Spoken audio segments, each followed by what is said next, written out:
It's fanfic time! Get ready! Hello guys, Chromosome Excel here about to read a fanfic called Mario Rapes Ponyville. That name just rolls right off the tongue, doesn't it? I'm in for a treat, aren't I? The things you guys request. Let's start, shall we? Mario was a dignified man. I don't really know what that means, but I'm sure it's true. After arriving to World 8, Mario was surprised to see not lava and fire, but another colorful world, like the first one. What a ripoff! Mario exclaimed in his stereotypical Italian voice. But I guess Nintendo's been running out of ideas since the new Super Mario Bros. Series. He thought to himself aloud. He walked for a few minutes until he reached a sign that said, "Welcome to Ponyville."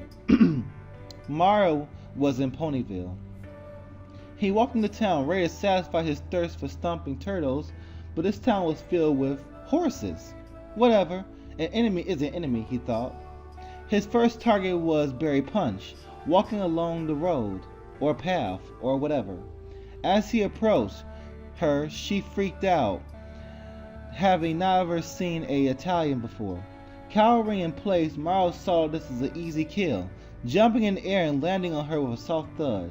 She was squashed under his boots. Just how heavy is Mario? Jeez. He's a small little guy. This act caught other ponies' attention. Mario didn't really care, however, as they began to approach. It'll be easier to have them come to him. He was disappointed, however, that the pony gave him no gold coin. This isn't right, he thought. Rainbow Dash was now close by and looked ready to attack. Without warning, Mario dashed to her side and picked her over his head. "Put me down!" she screamed. Mario didn't listen. He carried her as he ran through town, ran through Ponyville streets, stomping on ponies as he went. Oh, come on. Don't do that. At this point, the town was in a panic and running everywhere. He took Rainbow Dash to a store named Shirku Corners.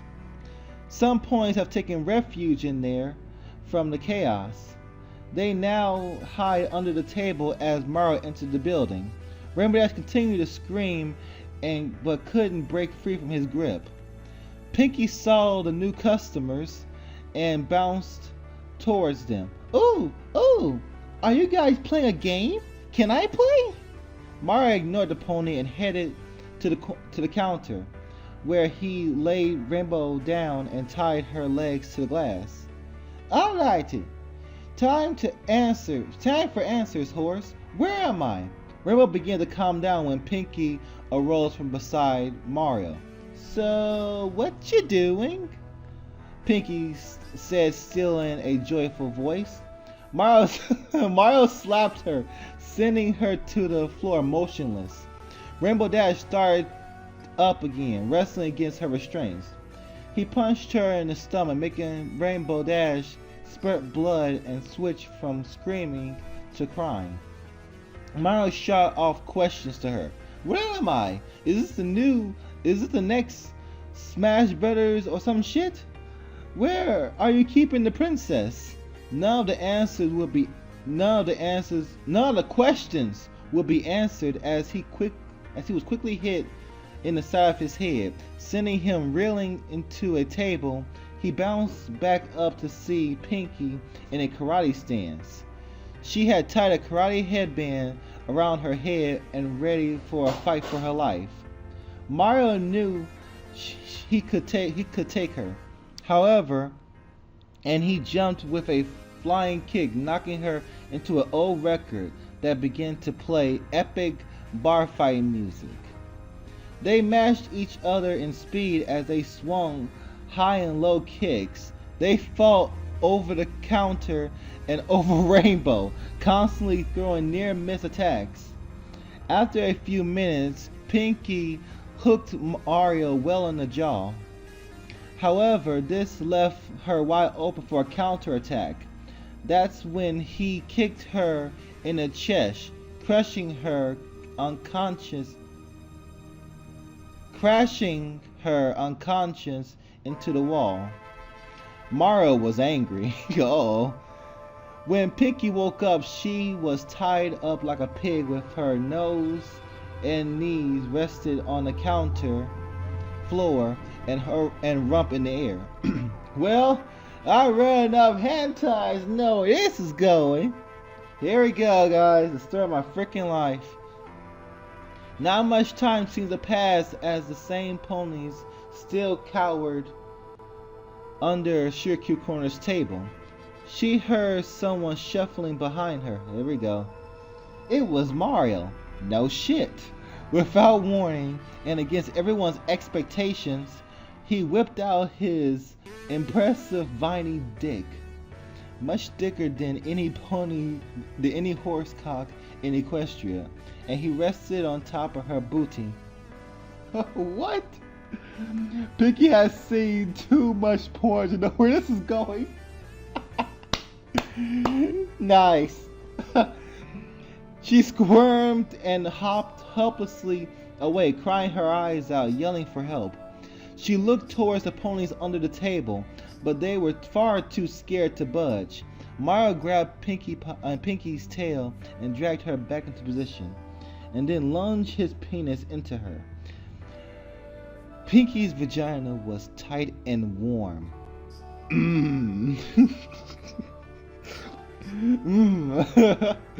Mario then pulled out and pumped his baby maker back in constantly, getting more aroused by Pinky's plea for mercy. Yahoo! Yahoo! He yelled out with each insertion. After a few minutes, he got bored of Pinky and let her fall to her side. He had a mission to attend to, and the Rainbow Pony had told him the princess was in the castle on the mountainside. That's all the info he needed. He exited Sugar Corners and equipped his new flying hat, sporting 2 blue wings. Aw, come on! You didn't have to do that. He flew up. I'm amazed it even worked. Since he's not in his world anymore, so I'll be amazed if it even freaking works. He flew off to his destination, where he will be arrested for his crime and sentenced to death. Mario is dead? Until the author was told you need 1,000 words to submit anything to this shitty pony fanfiction site. Mario awoke, locked in a cellar. Ah, damn it, he proclaimed. The stank and dank dungeon smelled of elderberries. Mario called out to the gray Pegasus guard beyond the bars. Come here. The Pegasus came. Wow, what an idiot. The guard looked at Mario, a kind of troubled and uncomfortable glare, like that of a pony who must explain to his paraplegic filly that her dreams of becoming a Wonderboy will never come true. Well, not now, so you tore off her freaking wings, Mario. Mario reached for an extra fire flower he always stored in his overalls. Bloop! Bloop! Mario sent a fireball flying right into the old guard's face. He screamed as his flesh melted away. Mario was badass. Breaking free, Mario ran through the dungeon, which was a setting that finally resembled the world he knew. Surprisingly, getting to the throne room was easy, as the worthless world guard's spears were no match for sheer flower power. Mario was now face to face with the imposter princess. Celestia! I'm calling you out! Celestia halted her guards' movements and majestically stepped down the throneway. The glass paintings created patterns of colors along her rocking body. Mario's eyes literally opened and roared with fury. You're a jackpot, that's what you are, Celestia. His eyes squeaked. Celestia pulled forth her fire blade and rushed towards to make quick work of the boy champion of the Mushroomettes? I don't know. Mario stood his ground. The battle would rage on for countless hours into the night, but like all fights, it ends with them becoming best friends. Really? Mario and Celestia would grow old together, and the Princess Peach would stay captured by the Bowser slave, and whatever he wants her for. It was a good idea manipulating his pipes. Finn? Wow. This is a new take on Mario that I will not accept.